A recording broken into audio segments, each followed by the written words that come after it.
Hey everybody, welcome back to another enlightening episode of the Headway Podcast. I'm Shane, your host, and with me is co-host Rachel. Hey everyone, today we're delving into the world of assistive technology, where innovation meets accessibility to empower individuals with diverse abilities. We're thrilled to be joined by four guests, each bringing their unique expertise and perspectives to the table.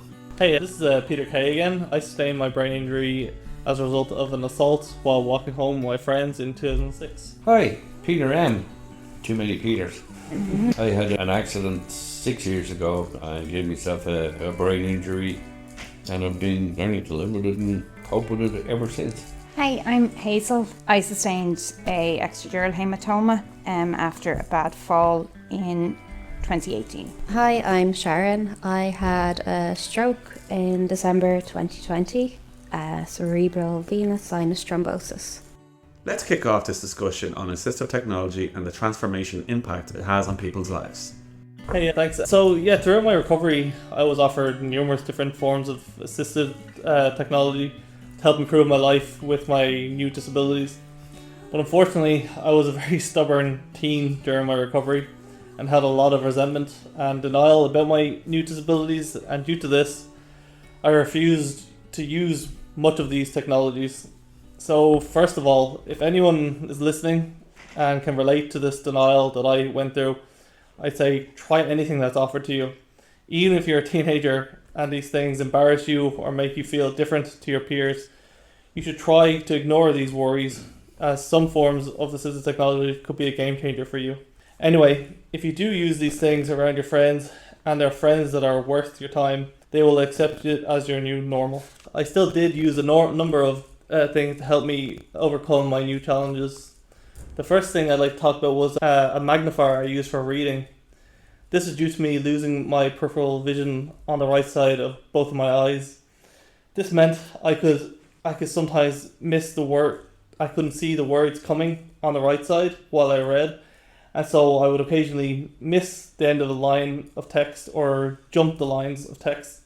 The magnifier I had also had a red line through it to help me prevent me from jumping lines of text. The magnifier worked to a degree, but it didn't improve my speed of reading that had slowed to a snail's pace, and reading became a chore than something I really enjoyed, and the magnifier didn't change that. Still, I can imagine it being beneficial to some, especially if reading is still enjoyable to you. Another form of technology that I tried was using audio reader. I tried this when I hit college, as reading lengthy papers took an eternity for me, so using an audio reader removed the chore of reading. This was beneficial to a degree, but I felt I didn't take the half of it as much information in via audio information opposed to reading it. Looking back, I do think I too quickly presumed this wasn't working for me, and I bailed on it too quickly. I do definitely think this technology could be very beneficial to some people, especially when they're in college. Following on from this, with my limitations on taking in audio information, lectures in college could be challenging for me to listen to the lecture while taking down notes due to my short-term memory difficulties. Due to this, I was offered an audio recorder for lectures so I could re-listen lectures to take it in better and make more and better notes.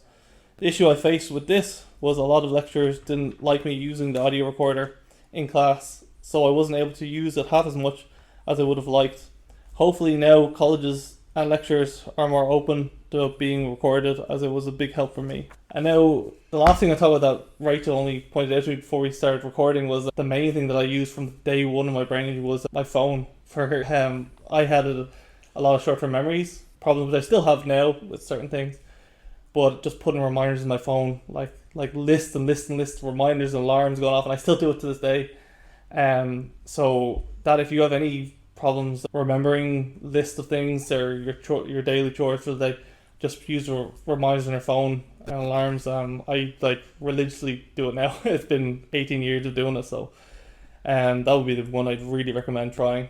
So yeah, that's the main things I use through my recovery. It definitely helped me to quite a degree, especially with my phone. My brain injury took place nearly 18 years ago, so hopefully there's far more forms of assistive technology these days for people that are going through their own recovery. Probably the biggest lifesaver in the phone is the time at Kavanagh. Yeah, the calendar. Yeah. with timed reminders. Yeah. When your thoughts are scrambled and you can't kind of plan, making sure that everything is put into the calendar and it'll pop up at whatever interval you tell it to pop up. It could let you know an hour ahead or a day ahead or whatever. Huge lifesaver for me because I just couldn't remember anything. Yeah. Google Maps, can't beat them. 3-4 years ago, everywhere we went, anytime we went out, I had to ask my wife where we were going. So Google Maps is a big help. One thing that I have, like, I never had very good location awareness anyway, but it's like absolutely diabolical now. Yeah, all the time. Yeah. Really bad. And I've just kind of accepted it now. I just say to people, I'm really bad at directions, and people don't really. I just find like every now and then, if you just put the humour behind things, so much easier. Yeah. And like, there's nothing I can do about it. At least now I have an excuse. Yeah. But Google Maps is absolutely godsend. Because if somebody told me to get to somewhere by going right and then taking the next right, I would go left and take the next right and then maybe a left, because somebody definitely said left. So yeah, Google Maps is amazing. Even for walking as well. It's brilliant. Yeah, I think that's an Irish thing though as well. I mean, anywhere around the country, if you ask somebody for directions and the first thing they say is, I wouldn't start from here. Or someone says, you're in trouble. don't go left, go right. Don't take the left, take the right. But if you're like me, I mix up left and right after my brain injury. So yeah, I need Google as well. Yeah. But like, I even usually, a few times a week, probably things might pop in my head and be like, oh yeah, I'm going to put that on my phone straight away. So before I forget, because I know that'll be gone in a few minutes, just put it in the phone.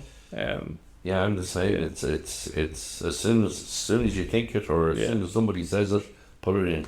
Yeah. And you don't have to remember. Yeah. A lot of the time you will, but when you don't, it pops up again. So even with that, I still have to ask my wife, like, what's the plan today? Even though I've asked her about 5 times, but like, that's just part of it, So, but yeah, that's a big help for me. I think with universities, I don't know about like in second levels or primary, but in universities anyway, I broke my arm in my final year of my undergrad. And I remember having no issue whatsoever with asking could I record it, because it was my right arm. Yeah. So it was in a cast, they could see that, they knew I couldn't write notes. Yeah. So they were perfectly okay with it. Yeah. But I did know that there were some people who'd ask could they record and they were told they couldn't. And 1 or 2 of them would have been by lecturers who had no issue with me recording. Yeah. And I wonder if it wasn't visible. Like kind of, and even now I know, unless it's changed in universities, you do need a psychological report to say that you have a disability of some sort. Yeah. And I mean, the course by its very nature is meant to try and facilitate whatever they can do in a reasonable capacity. Yeah. But I would have had a lot of students supporting me when I was lecturing. I'd never have any issue with it. We just had to just say, don't share it with anyone. Yeah. Like, you're recording it for a reason. Yeah. That's that. Keep it to yourself. End of. Yeah. I think for a lot of them, getting that psychological assessment, if that's what it was, costs money privately to get it done. But that was just for them to get all of the assistance. And so, in my mind, they deserved it anyway. Yeah. They just take the information differently. And this is what's best for them. And I know I would have. And then also with the arm, like I would have gotten the extra time in exams and I would have got a scribe and all them kind of little things that for some reason with my arm in a cast, it's only on hindsight, I recognise it now, just how perfectly fine I was with asking for all of that. Yeah. And it shouldn't be any different. It really shouldn't, yeah. I was quite open to all the lectures about my brain. Every course I did, I always made sure I told them, like, listen, I have these limitations, whatever. But see, was it the time when I got that audio recorder was I was doing a PLC and some of the lectures were a bit odd. So they might have just been like, I suppose, it might put more pressure on their minds that I'm being recorded now. So I have to be very careful what I say, So that might be it. But yeah, hopefully it's more open. Like lecturers are more open about it, So well, I'd say any lecturer that's nervous about you recording things is because they're nervous. Yeah. In terms of what they say and are they good enough, and is this going to come back at them? Yeah. I particularly, I know, because you did psychology, was it? Yeah. You did, yeah. Like, so there's a lot of kind of subjection going on, a lot, like, so. But it's great that they were good, but I wouldn't have any issue with asking for extra. And it's because people kept on saying, if it's offered, take it. It's offered, take it in terms of any sort of help. Yeah, just that you try get it, offered. like. And it was to, like, I wish I'd done that more, like, when I was recovering, Yeah. I was so like, oh, I don't need that. Like, it's like, yeah. it might be very, it might help you, like, So. Yeah. I think it might be right too that the visibility of an art in a cast Yeah. is Because they know that you absolutely can't write. Yeah, you can see it. Yeah. Anything with brain injury is invisible, so Because it's always going to be a much harder sell. Exactly, and because no brain injury is the same as well. Yeah. They're kind of in unknown territory themselves, like, and so if you go, oh, I can't remember this and I won't be able to do that, and I suppose in many ways I'd be the same as you, Peter. I like, I'm only saying in recent times that I would have no problem with asking for that now. Yeah. Because I know I would offer it to anybody else that I've met in here. So I suppose in many ways I kind of othered myself in terms of I'm actually fine, and yet I sit in front of anyone who walks through the doors of Headway and know that they deserve and they should be getting the extra hand in whatever reasonable way people can adjust and adapt to it. Yeah, it's a parking strategies or whatever, and a lot of people try and hide the fact that they may have a brain injury. Just disguise it so that you don't look at them and go, well, that guy has brain injury. So I mean, from there it's an uphill battle. If you're not, if it's not visible and you're not open about it, then people don't know. Just absolutely no idea, and no idea how to react to it. If help is offered, take it. Just take it, because it's tough when you're a teenager. You just, all you want to do is fit in. I remember those years, just one of my brain drift away and just be just normal, just like blend in. Like you couldn't, like I had to kind of, that was the thing, I had to accept it, and that was the challenge for me, So it took me years. When you take the recordings, or when you took them when you were in college, did it take you much time then to have to listen? Did you take notes after you'd listened back? Yeah, I tried to do them, and then, then I'd be like, oh, I don't have time to re-listen to the whole lectures, and then I feel become overwhelmed by the workload already, and, so it's kind of a balancing act, But yeah, I wish I tried it more, and had more opportunity to use it, so. I wonder, would it be helpful to print out the lecture slides? Yeah.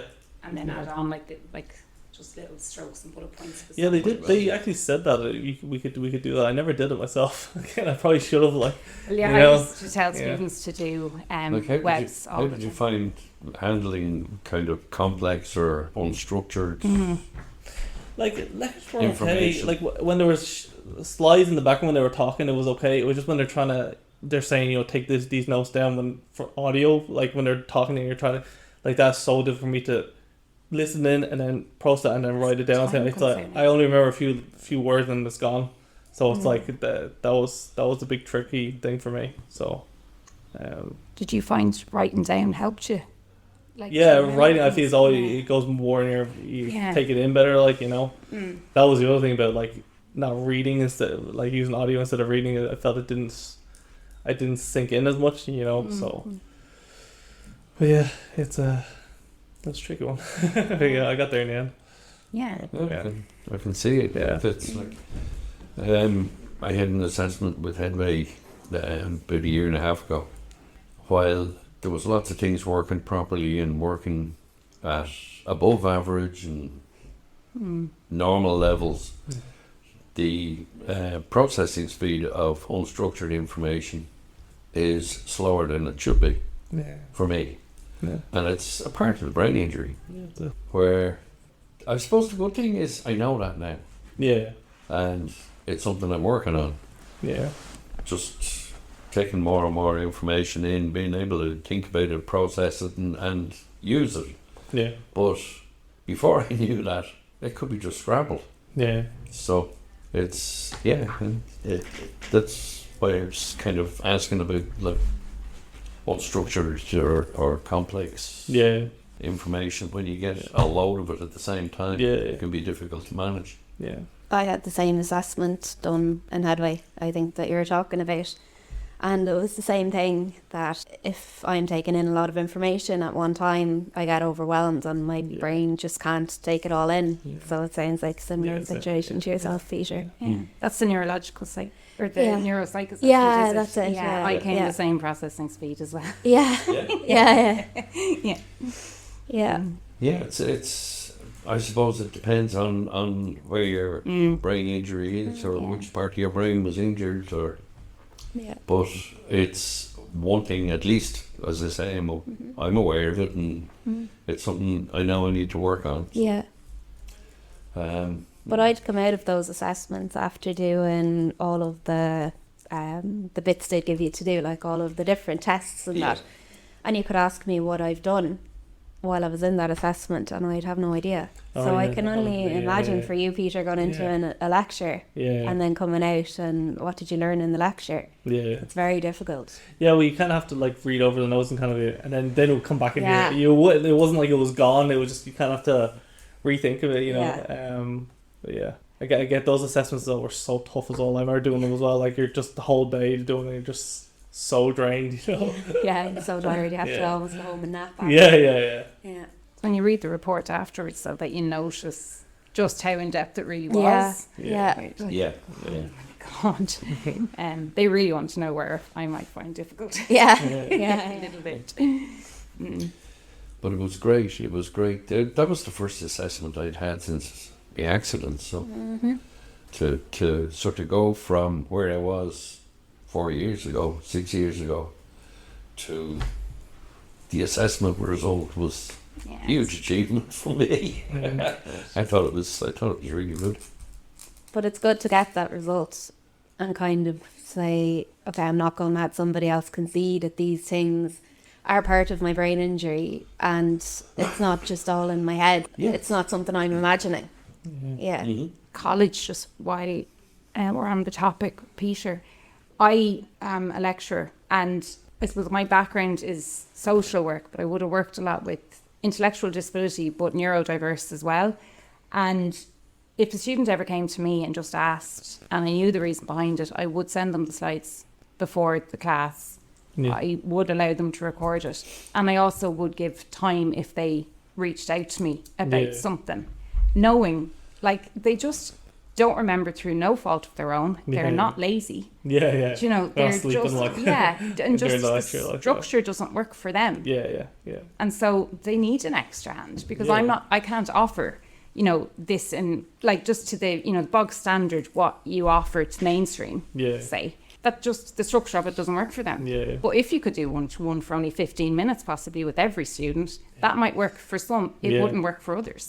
So it's just, I suppose, that thing of just going, you're just learning differently. That's it, and therefore, you really are entitled to what everyone else is doing. And if they're learning in a way that suits them, I need to figure out what my way of learning is and work with that. But I suppose you don't know unless you ask.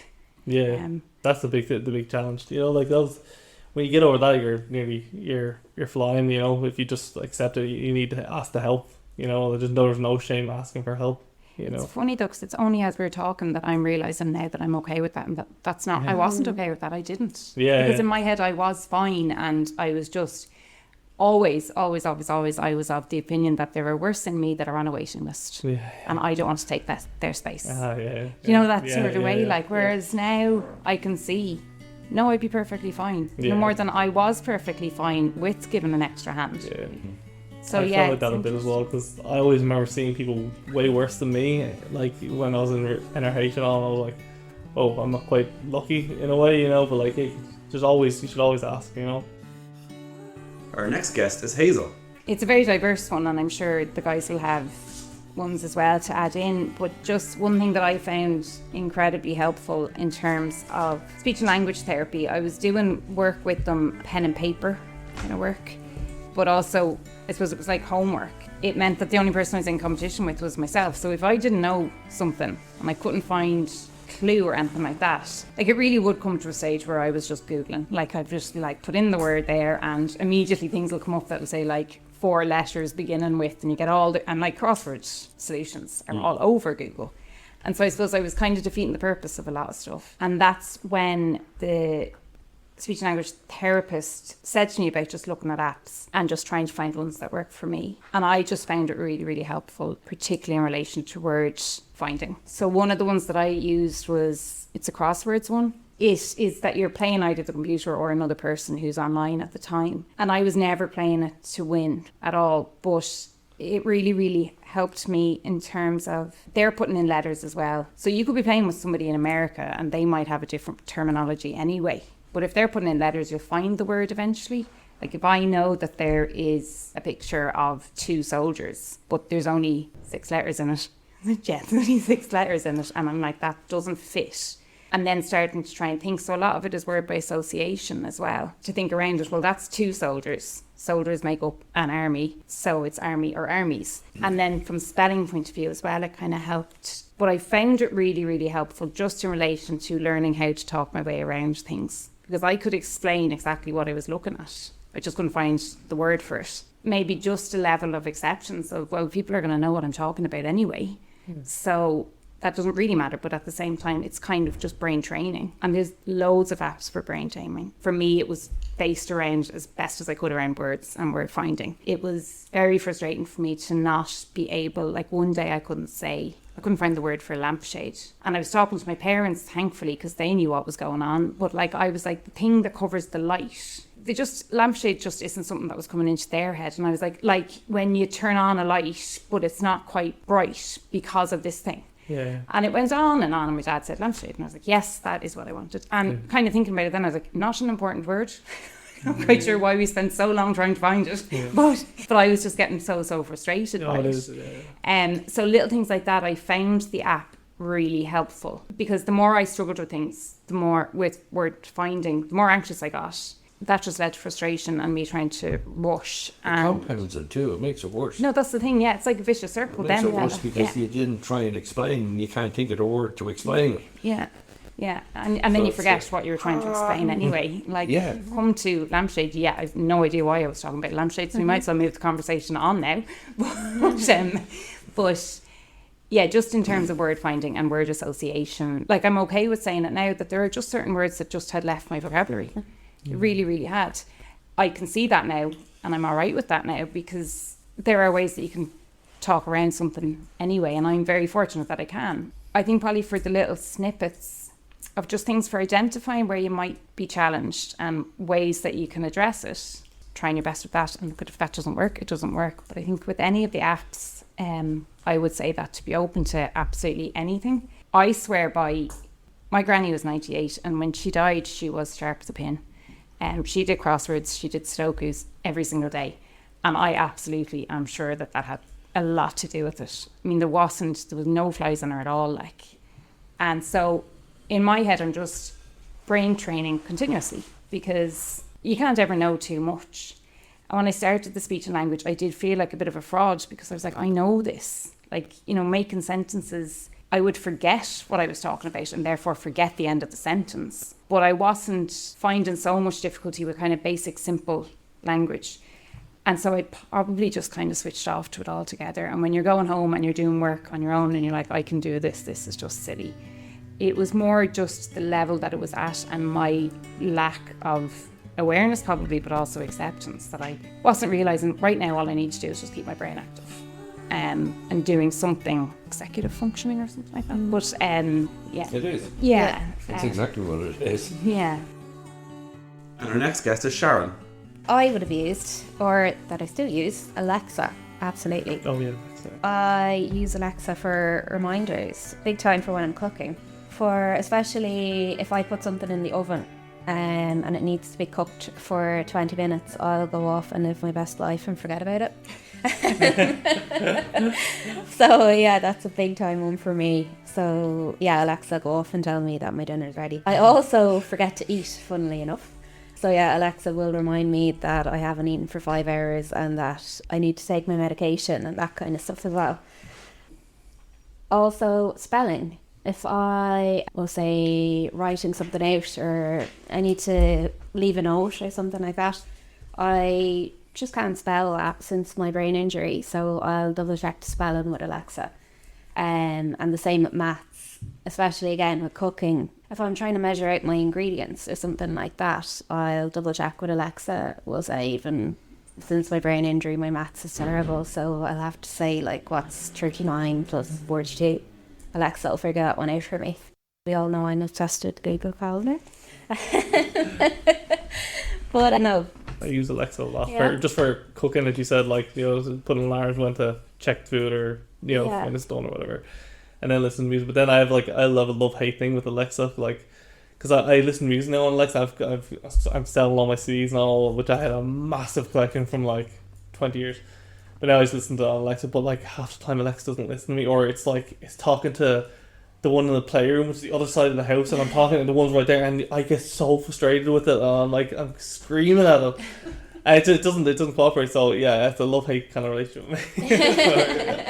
I'd say I'm not the only one. I thought Alexa was always listening. Yeah. Alexa's just not something I ever had. Oh really? Yeah, Yeah. and like I know now, and even listening to you, I'm like, I really probably should get it. But there are certain things I think over the last few years since the injury, I just haven't really kept up with technological changes, kind of, and things like that. But the things I have, like in terms of apps and things like that, I do use all of them. But there are certain things that I just find daunting, still. But I think probably in terms of the coping strategies is just to be open, and nothing is too simple if it's activating your brain in some capacity whatsoever. For everyone, you should just be open to learning. I found apps brilliant. The alarm and the calendar are fantastic for reminders. Yeah. Another thing I just thought of that I would use Alexa and the smart kind of life for. I get headaches a lot since the brain injury as well, and I have the smart light bulbs in my house. Oh, yeah. So when I get those really bad migraines, I'm able to adjust the lighting in my room with the Alexa. So I'll ask her to dim the lights or whatever needs to be done as well. So I find that really, really helpful. Yeah. Yeah. That's brilliant. Yeah, we use sleep sounds a lot on Alexa as well, which is very handy. It's handy for my son because we have two cats that they might start playing at like 3 a.m, so we kind of have sleep sounds on for him so he stays asleep, you know. But even for us, if we're asleep or whatever, it's so handy, just kind of you can drift off, you know. And so yeah, it's another part with Alexa. I think for me as well, actually, just now that I think about it, in terms of my mood and physical exercise, at the start when my mood was really, really poor and that physical exercise was just non-existent, I did find, what's the name of it? A smartwatch, sorry. Really helpful in terms of just quantifying things and getting me motivated. So I kind of used it as motivation. And obviously steps and things like that, they help, because once you get to a certain point, you do want to do more, but then you're like, don't push myself too far either. But I did use it as motivation, and it did really work in terms of just fitting it in. You can fit it into your day, and I know it'll make me feel better. And so for no other reason than that. And I also used, I don't know whether, I really connect with quotes usually. And so I would use usually my phone and Google on it, but to just look up certain inspirational quotes or even just pictures and things like that just lift me, because I do connect with them, and they're there all the time if I want to find them. And I always find one that'll resonate with me for the day and the mood that I'm in. So it's them little things that I just don't realise that I do, but I rely on to lift me. I'm like you, I've never had Alexa, and Peter's description of Alexa, it's kind of putting it on the same level as my Google Assistant. It's like, what are you doing there? Why do I want to say sorry in Spanish? I'm a millennial. It's like, okay, I think I could live without. One we're forgetting is Zoom. Oh God. Yeah, Zoom. Zoom? Yeah. I think we wouldn't have got through COVID without Zoom. Yeah. I had my stroke during COVID, Yeah, and I totally would have been on my own if it wasn't for Zoom. I reached out to Headway, and I reached out to the Irish Heart Foundation, and they really helped me through Zoom. because I was very, very isolated, and I met some amazing people that way, and I didn't feel so isolated in my bedroom at home anymore. No, it's very Yeah. Yeah. And a lot of services kept that up as well in terms of, like, I know some of my friends who, like, live in Cork or something, like, Dublin's just a nightmare of a day for them to get down and go home again because it's too expensive to stay down here. And it would be exhausting for anybody. For somebody with a head injury as well, it's the tiring and the stress and the grumpy people all around you. Just, I think from that point, Zoom is amazing. And poor old Skype. It's doing so well pre-COVID. I did the old CFT program on Zoom. Yeah. With everybody within the group. Yeah. I work better face to face, but I'm really glad that I could still avail of Yeah. services. Yeah. Absolutely. I think most people would agree, like, it's always better face to face, but like it was great. It was an option, like compared to what it would have been like a few decades ago. Yeah. Even now, so. Well, it's, I suppose, a platform that a lot of people are using to work from home now. Yeah. How long that's going to last, Yeah. I don't know. I've attended 2 conferences now that are in America. Do you know, like, and you're kind of like, that's really cool. Now, yes, I'd love to be an American. I'd love to be mixing with all the people around. But I'm still getting information that would not be available to me in Ireland. Yeah. And it's interesting me. So, and I think it's like that with anything that you're kind of working with your brain on, or you're working on strategies. If you enjoy it, you'll keep it up. Yeah. So it's just a case of finding what works for you. As we wrap up this insightful discussion, let's hear a final word from each of our guests. To conclude, I'd say just try everything that's offered to you. Not everything will be for you, but some will. And it could be a game changer for you. I would agree with Peter. If there's help there, take it. There are apps that we've just been talking about that will simplify memory conditions and all sorts of other things, and that will help you get structure back into your thought process and into your life. Use them. Yeah, I'd say the same as well, to just, I suppose, to try everything that is suggested to you, just in case it might simplify one tiny thing in your day, which could mean, for me anyway, since the brain injury, if I get preoccupied on one thing and trying to figure it out, I'm basically just ruining the rest of my day, because I spend so long getting frustrated that I find it just more difficult as the day goes on. And so just to be open to anything that might help you in whatever way, and I suppose, just to appreciate what your brain can do and work with that. I think just trial and error, and try and find things that will simplify your life and make things easier for you on a daily basis.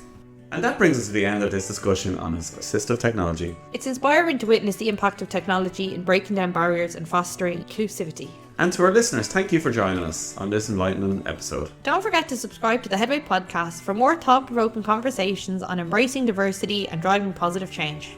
Connect with us on social media to share your thoughts, any questions you have, and experiences. Join us next time for another enriching episode. Until then, stay curious and keep moving forward with Headway.